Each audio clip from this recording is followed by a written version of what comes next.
32 chefs, $150,000, and 4 mystery competitors so powerful that Food Network refused to even put their names on the official bracket until they walked into the arena. That is Tournament of Champions Season 7, and it is already the most unpredictable field this show has assembled in 7 seasons of competition. The format is the same as it has always been: single elimination, head-to-head. The randomizer spinning 5 reels to assign protein, produce, equipment, cooking style, and a wild card. Blind judging by a rotating panel that does not know whose dish is whose. Guy Fieri hosting with the energy of a man who has somehow convinced the entire culinary world that Flavortown is a real place. But this season has something no previous season has had: 4 #1 seeds who were kept completely secret from every chef in the bracket.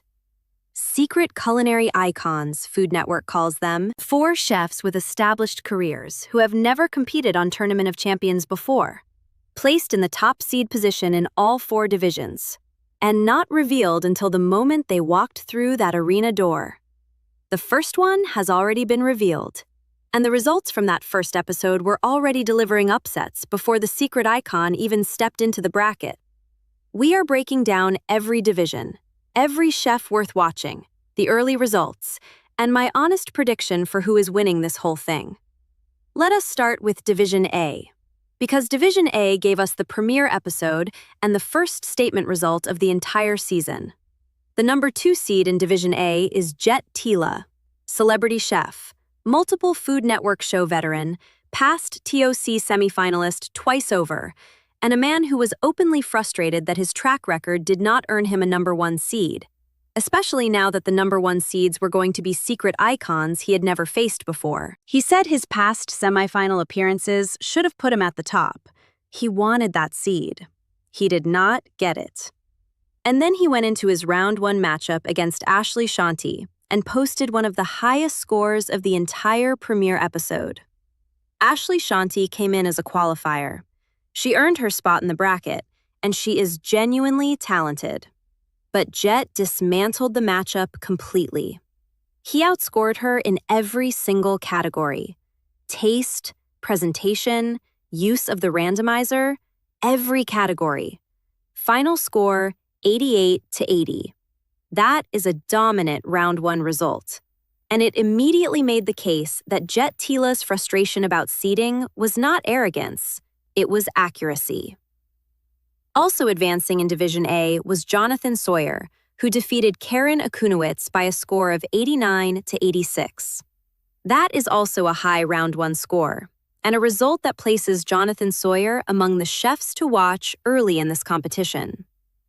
And then the first secret culinary icon was revealed: Ming Tsai, 4-time James Beard Award winner, chef and owner of Blue Dragon in Boston, host of Simply Ming on public television for over 2 decades, a man whose fusion of French technique and Asian flavors has been one of the most celebrated voices in American cooking for 30 years.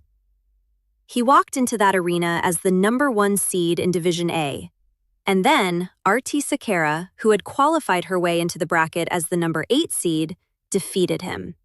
Final score, 85-84. 1 point.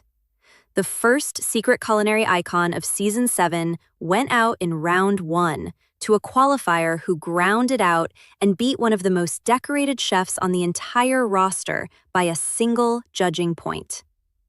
That result sent a message to every other #1 seed still waiting to be revealed. Nobody is safe. Not even the icons.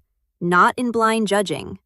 Not when the randomizer can spin your entire plan sideways in 15 seconds. Now Division B. And this is the division I am watching most closely, because the bracket has several of the most technically accomplished chefs in the entire field. The #2 seed is Britt Resigno, who competed against Giuseppe Tentori in round 1. Giuseppe came in as a qualifier who won his spot in a genuinely tight matchup, defeating Michele Ragussi by a score of 83-81. 1 point on both taste and use of the randomizer. The kind of result that tells you Giuseppe is a chef who knows how to execute under pressure and how to use the randomizer creatively rather than just technically. Also in Division B is Nini Nguyen against Joe Sasto and Kevin Lee against Adam Greenberg. And the second secret culinary icon is going to be revealed in Division B in the second episode of the main bracket. The internet has been speculating heavily about who that icon is. Bobby Flay's name has been the most consistent guess across every fan forum and food television community. He has never competed on Tournament of Champions. He has won enough accolades to warrant a #1 seed. And his television profile makes him exactly the kind of name Food Network would keep secret until the last possible moment. If it is Bobby Flay, Division B just became the most dangerous bracket in the entire tournament. Division C. And this division has the matchup that is quietly the most interesting of the entire first round when you look at the seeds and the records together. #2 seed Sarah Bradley against #7 seed Dan Jacobs. Sarah Bradley has been one of the most consistently talked about competitors in recent TOC history, without ever quite making it to the championship. She has the technique, she has the composure, she knows how to read a randomizer and make creative decisions under time pressure. If she is ever going to make a deep run in this tournament, Season 7 is the year. Dan Jacobs won his way into the bracket through the qualifiers with a 1-point victory that came down entirely to his use of the randomizer. He won taste and presentation, but was almost taken out on the technical element that he ended up using to win. That is a chef who can win ugly. And sometimes, the ability to win ugly is more valuable than the ability to win clean. Also in Division C is Brian Voltaggio, who needs no introduction to anyone who has watched competitive cooking television in the last 15 years. Top Chef runner-up Season 6, TOC veteran, a man whose resume and technique place him as one of the most dangerous chefs in any bracket he enters. He is the #3 seed facing Carlos Anthony in Round 1. And if Brian Voltaggio is cooking well on a given Sunday night, he is capable of beating anyone in this field. Dale Taldi against Shirley Chung rounds out the first round in Division C. And the third secret culinary icon is in Division C, facing Viet Pham, who also qualified through the bracket and is one of the most underrated competitors in the entire field. Viet Pham won his qualifier convincingly. He is going to be a problem for whatever icon steps through that door. Division D. And this is where I think the eventual champion is sitting. #2 seed Leanne Wong against #7 seed Stephanie Izard. Stephanie Izard is a James Beard Award winner, a Top Chef Season 4 champion, a chef whose track record in competitive cooking is arguably better than anyone else in this bracket, not sitting in a #1 seed position. She qualified into this tournament after winning her way through. And she is the kind of competitor who gets more dangerous the further she goes, not less, because her composure under pressure tends to improve as the stakes go up. If Stephanie Izard makes it through her early matchups, the back half of her bracket is going to be one of the most watched storylines of the entire season.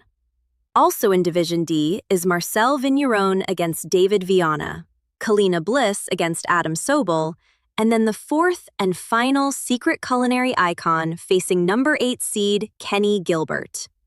Kenny qualified through the bracket. He is a technically excellent chef who won his way in through a shepherd's pie that beat the field on taste. He is not someone any icon should take lightly. And the fourth secret icon, the one nobody has cracked yet. Food Network has been almost impossibly tight-lipped about the remaining 3 unrevealed names. And Division D's #1 seed is the one that has the most speculation swirling around it. Because Division D is also where Leanne Wong and Stephanie Izard are waiting. And whoever walks through that door as the #1 seed is going to have to navigate past both of them to reach the Final 4. Now, here's the thing about Tournament of Champions that makes ranking every chef genuinely complicated. It is designed to be unrankable. The blind judging removes bias. The randomizer removes predictability. The chef who is technically the best in the building on any given Sunday can lose to someone ranked 10 spots below them because the randomizer spun into a combination they handle less naturally. Ming Tsai just showed us that. One of the most decorated chefs in American food lost round 1 by a single point. That is what this competition does. That is why it works.